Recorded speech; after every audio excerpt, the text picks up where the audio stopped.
Everyone in the city knew Adrian Blackwood's name, but not for kindness. He was the youngest CEO to ever dominate the financial world, a man whose stare could silence boardrooms and whose signature could destroy or create empires overnight. They called him ruthless, heartless, untouchable. People feared him, admired him, but no one loved him. No one, except the maid he never truly noticed. Her name was Elena Carter. She arrived at the Blackwood mansion before sunrise every day, dressed in quiet colors, her footsteps soft, her presence almost invisible. To Adrian, she was just another employee, someone who cleaned rooms that felt colder than his own soul. But Elena saw what others didn't. She saw the untouched meals, the sleepless nights, the way his shoulders stiffened whenever laughter echoed too close. She saw a man drowning in silence. Adrian had built walls so high that even happiness couldn't climb them. What he didn't know was that Elena had once dreamed of becoming a writer.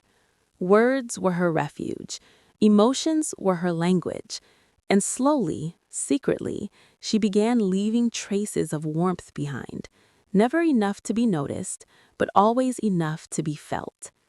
A handwritten quote slipped inside a book on his desk. A freshly brewed cup of coffee made exactly the way he liked, though he'd never told anyone.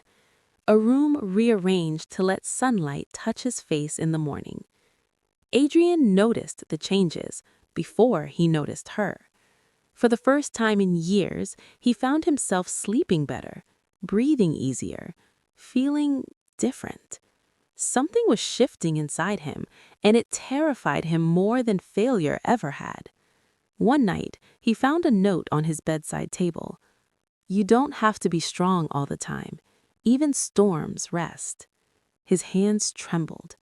The next morning, he waited.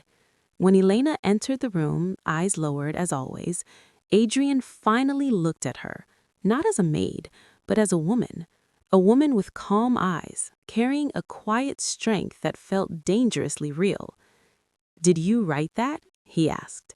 Elena froze. Then she nodded. Instead of anger, something cracked inside Adrian. A lifetime of loneliness spilled through a single question. Why? She met his gaze for the first time. "Because someone once taught me that love doesn't need permission, it just needs courage." From that day on, everything changed. Adrian began asking questions, not about work, but about life. Elena answered carefully, teaching him without lectures, loving him without demands. She showed him power meant nothing without compassion, that success felt empty without someone to share silence with. He learned to listen. He learned to apologize. He learned to care. And Elena?